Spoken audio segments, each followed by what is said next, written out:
Incredible, isn't it? The heart of India, where opportunities are vast. And right now, on the other side of the world, an NRI is witnessing their investment flourish. But what's the secret? Let's explore the reason for the Indian mutual funds growth and why NRIs should invest in the Indian market. But before we dive into why, how and when, let's understand a bit about mutual funds with the help of a pizza. Everyone loves pizza, right? Imagine you and your friends wanted to order a pizza, but everyone wants something different. One wants cheese, another one wants veggies, someone wants a non-veg pizza. So instead of arguing, you all decide to collect the money and create a pizza fund. Now you appoint a pizza manager who will buy all types of pizza everyone wants. In this way, everyone gets a slice of every type of pizza without compromising on their choices. If someone does not like their favorite pizza, it's okay because they can try some other pizza and enjoy themselves. I know I'm really stretching this out, but trust me, this pizza example will help you understand how mutual fund works. Remember the pizza fund you and your friends collected? Well, it's similar to a mutual fund. The fund manager, aka the pizza manager here, helps to invest your collected money in various investment vehicles like stocks, bonds, and other assets, thus creating a diverse portfolio for everyone involved. If one investment does not work, no worries, because your money is spread across different options, reducing the risk. Everyone gets a share of different financial opportunities based on their investment goals. To give you a definition, a mutual fund is an investment instrument that collects funds from a pool of investors and invests their money in a basket of investment options, including the likes of equities, bonds, gold, government securities, etc. The best part is Indian mutual funds offer various schemes designed to meet your needs based on the risk you can take and your goals. You can opt based on the maturity period, open-ended funds, close-ended funds, etc., based on principal investments, whether it's equity schemes, debt schemes, etc., and many more. Not only Indian citizens, but even NRIs can benefit from these schemes. In our upcoming segments, I will discuss India's booming market growth, comparing it with other markets like the USA, and guess what?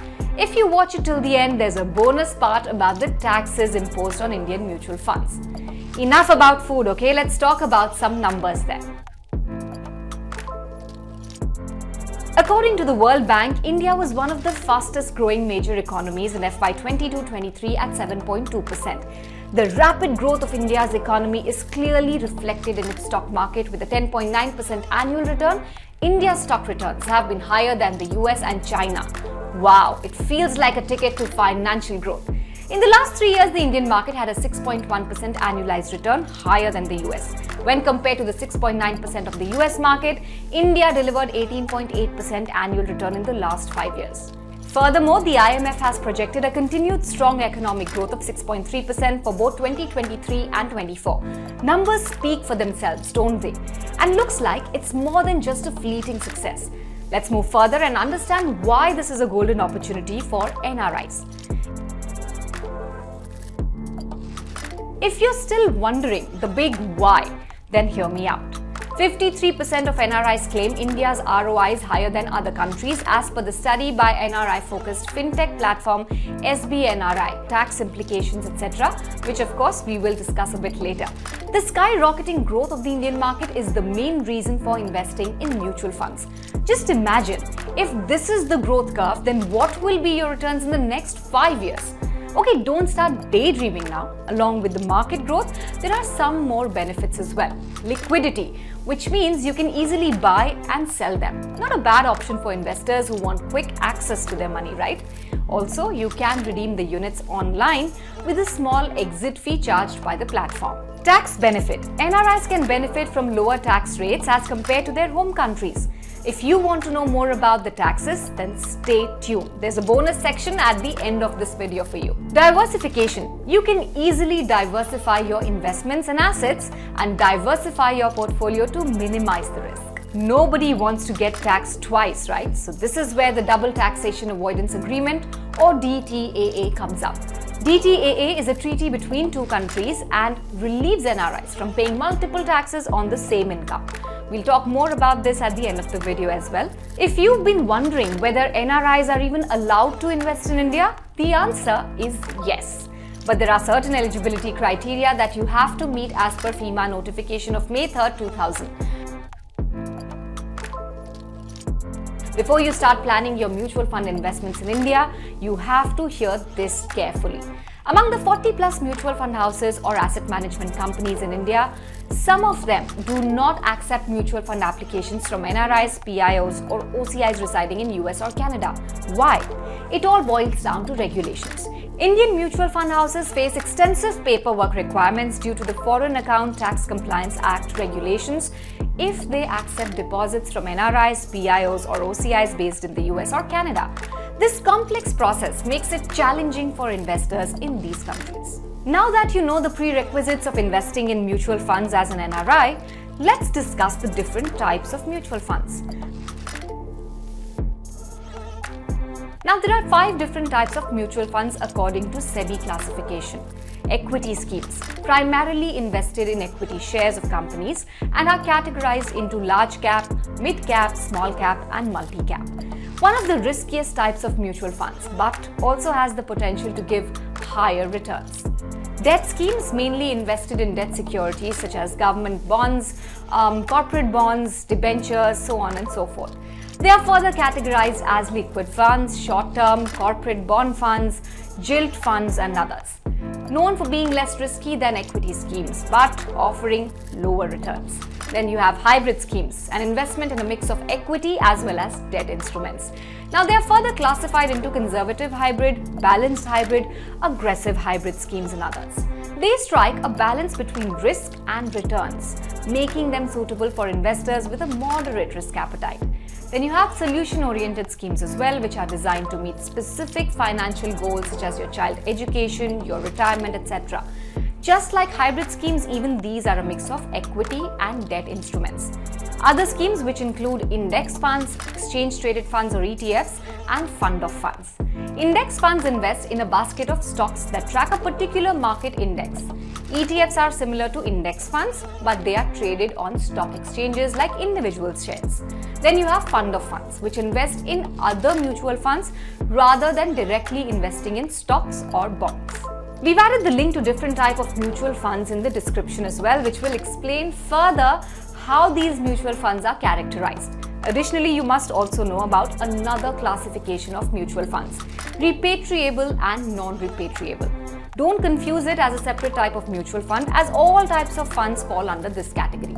The only differentiating factor is whether or not the proceeds from the investment can be repatriated back to the NRI's home country. If you want to know how can you invest in mutual funds, we have you covered in this detailed videos. Indian mutual funds don't accept foreign currencies directly, but don't worry, before you start your investment journey, there are a few crucial steps to take. First, you must send money from your current residence country to India. How do you do that? By setting up an NRO or an NRE account. Once you have these accounts, you can start investing. If you want to know more about NRE or NRO accounts, we have made a detailed video on that as well. Once you have converted your foreign earnings into INR, you'll have the choice of 2 investment methods. Direct or self-investment, which means investing directly in mutual fund schemes without the involvement of any intermediaries. If you choose to invest in mutual funds directly, then you can avoid paying any commission fees, which are typically involved when you're investing through intermediaries. There will be some work as you must research and select which mutual fund schemes meet your financial goals, your risk tolerance, or any other investment preference that you might have. While making direct investments, you must be specific about whether the investment is on a repatriable or non-repatriable basis on the application. Lastly, to start investing, you would need documents like your passport, PAN card copies, address proof of outside India, a recent photograph, a certified bank statement. After completing the paperwork, the Indian Embassy in your resident country will conduct a face-to-face verification to ensure all the details are correct. Power of attorney is a legal document that gives one person the authority to act on behalf of another person. POAs can be used for a variety of purposes, among which are financial management and property management. You can appoint a representative in India for your mutual fund investments. But this individual has to be a resident of India. The fund house conducts in-person verification of the POA. Alright, we have covered some major information, but it's time to address the elephant in the room. Taxes. The end part, the bonus section. We are right here and you will love what the 2023 Union Budget has to offer. I bet the question about taxes has been running in your mind. How much will I have to pay? Do I have to pay it twice while investing in a different country? What if half of the amount goes away while paying these taxes?